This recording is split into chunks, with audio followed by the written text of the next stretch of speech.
Assalamualaikum warahmatullahi wabarakatuh. Salam guru penggerak. Saya Solihatun SPD, calon guru penggerak Angkatan 11 Kabupaten Jepara. Pada video kali ini, saya akan menyampaikan koneksi antar materi antara modul 1.1 dan modul 1.2, yaitu Filosofis Pendidikan Ki Hajar Dewantoro dan nilai serta peran guru penggerak.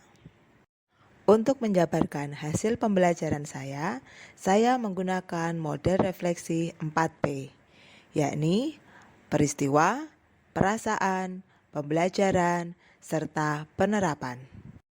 Pada bagian peristiwa, saya akan menyampaikan dua hal. Yang pertama, momen yang paling mencerahkan bagi saya, dan yang kedua, kaitan modul 1.1 dan modul 1.2 yang saya pahami. Momen yang paling mencerahkan pada modul 1.1 adalah pada saat saya membaca bahwa hidup tumbuhnya anak itu terletak di luar kecakapan atau kehendak kita sebagai pendidik. Dari situ, saya mengetahui bahwa setiap anak memiliki kodratnya masing-masing sebagai karunia dari Tuhan.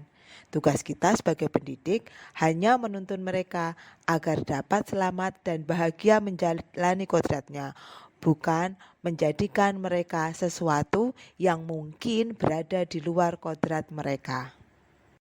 Adapun momen yang paling mencerahkan pada saat saya mempelajari modul 1.2 adalah pada saat saya membaca konsep lingkaran pengaruh dan peran guru penggerak. Dari situ saya mengetahui bahwa saya harus mampu memfasilitasi orang-orang di sekitar saya, dalam hal ini murid dan rekan kerja, untuk bersama-sama menemukan jawaban, atau dalam hal ini kita belajar bersama, bukan sekedar sebagai penyedia jawaban. Dan yang kedua, setelah saya membaca berbagai peran guru penggerak, saya semakin tahu bahwa tugas saya sebagai pendidik bukan hanya menyampaikan pengetahuan, tetapi ada 5 peran lain yang harus juga saya jalankan. Nah, selanjutnya, apa kaitan modul 1.1 dan modul 1.2? Menurut saya, filosofi pendidikan Ki Hajar Dewantoro yaitu bahwa tugas pendidik adalah menuntun murid mencapai kodratnya dengan selamat dan bahagia, menjadikan kita, pendidik, memiliki banyak peran dalam tugasnya, yaitu sebagai pemimpin pembelajaran, mewujudkan kepemimpinan murid, coach bagi sesama guru, pendorong kolaborasi, serta penggerak komunitas praktisi. Terkait dengan peran-peran tersebut, pendidik harus memiliki berbagai nilai positif, yaitu berpusat pada murid, reflektif, mandiri, inovatif, dan kolaboratif. Bagaimana perasaan saya saat momen itu terjadi? Saat momen tersebut terjadi, saya merasa selama ini begitu bodoh. Tapi pada saat yang sama, saya juga merasa bersyukur karena mengetahui hal tersebut, sehingga di benak saya terbersit, wow, now I know, so I have to do something to fix it.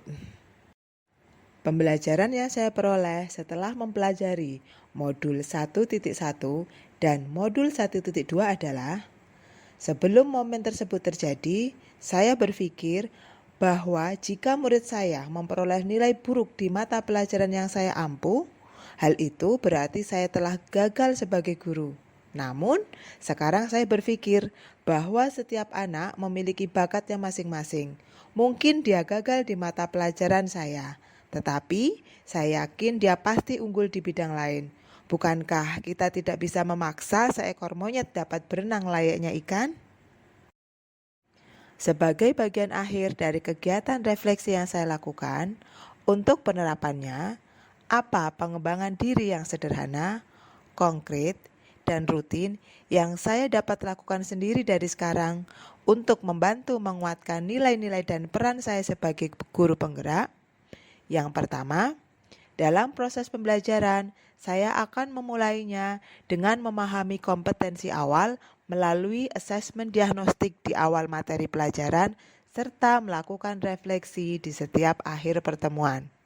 Yang kedua, saya akan melakukan kolaborasi baik dengan teman sejawat, teman komunitas maupun praktisi untuk memperoleh ilmu-ilmu baru dan mengimbaskan ilmu yang pernah saya peroleh. Demikian uraian refleksi ini disampaikan. Saya Solihatun mengucapkan terima kasih, salam bahagia, dan wassalamualaikum warahmatullahi wabarakatuh.